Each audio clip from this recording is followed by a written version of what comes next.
Hey, it's MK, and I am here with a Kit Conspiracy layout for you guys today. And today I am wanting to scrapbook these flowers that we found, Lynn and myself, found in our walk in Victoria, Canada. So I just thought that they were magnificent. I don't get to see things like that here where I live. And so, of course, I stopped and took flowers. Lynn stopped and took flowers. So I pulled out all of the little flowery bits that were purple in my kit. Some of these came from the Wildflower collection. Some of them came from the Grateful Heart collection. So I just don't remember which ones came from which one, but I'm pretty sure most of them came from the the Wildflower collection. I do have two different collections. So anyways, I am going to go extremely slowly. I don't know why I decided to do this, you guys. I apologize about that. But I do also apologize right up front. I have been having camera trouble forever, and I did not record this one either, and I do apologize. So I start off sharing with you guys all the product and where I start off with, where I'm going with it, and then bam, it's almost done. I don't know what's happening, but hopefully I've got it resolved in the future. I just want to say I'm sorry, but it will get better, I promise.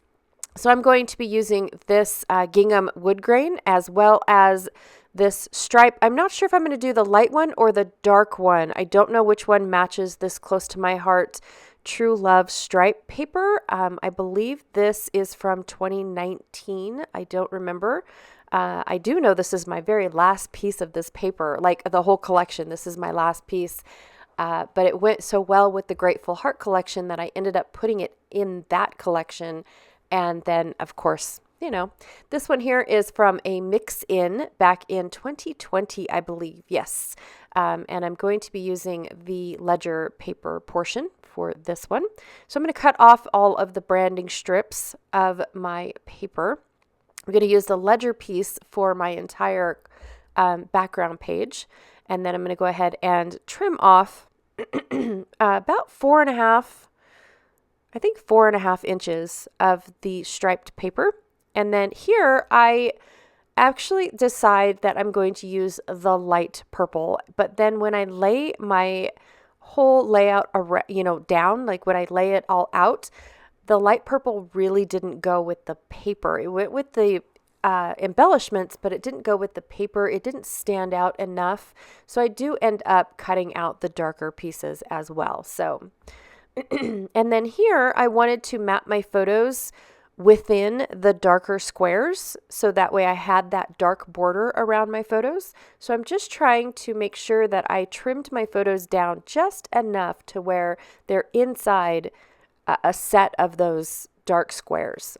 So yes, I'm strategically placing my pictures. Sorry, I was going to say my flowers, but it's my pictures. And then this one, I had to center the picture into the squares and then trim off some of the squares. So I had to glue it down really quickly. I'm sharing all of this with you guys because of the fact that this is pretty much the only evidence that I made this layout right here. And I am so sorry, but it is what it is.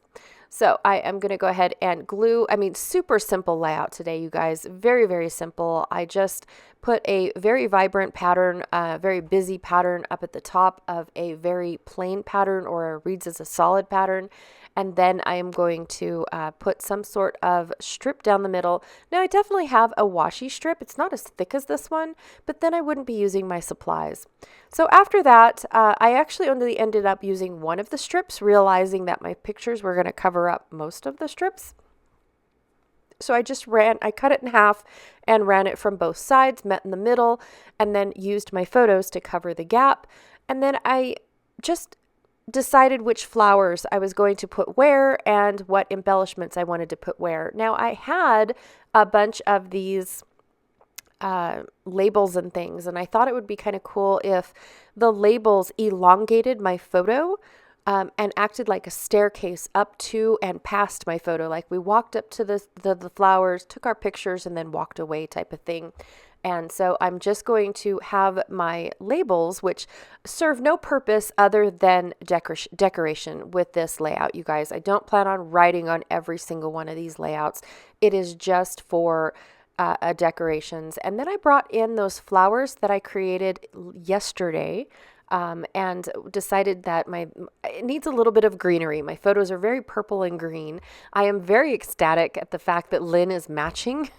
Like she has purple and blue on, and she matches these flowers beautifully. So of course I took a picture of her taking a picture of them. And then of course, I don't know if this is the picture she took. She looks awfully close to one of the balls of flowers. You guys, these are amazing flowers. I wish I had flowers like this. I wish I could put a whole greenhouse over my property, and then that way my house can look like this, but everybody else in Elko can look sagey green and dull. Although it does have its own beauty, I have to say. My area has its own beauty, but when I go and visit other people's areas, it's like, wow, I see all sorts of colors that I had no clue nature produced. All right, you guys, so that is my layout. I do apologize again, but it was pretty simplistic. I just tucked pieces and bits, and then I started my process and then realized, what is going on? Why are you not recording? At this point, you guys, I thought I was going to need a new camera. I really did. But hopefully I got the issue resolved, which is mostly human error. And I can't buy a new human. I just can't. All right, you guys, again, thank you so much for hanging out with me today. I really, truly appreciate it. Don't forget to check out all the links that I have down below, as well as Janet Fritz's channel, who is Galaxy Girl Creations here on YouTube. She is my partner in crime when it comes to Kit Conspiracy. And thanks again. I'll check you guys all later. Bye.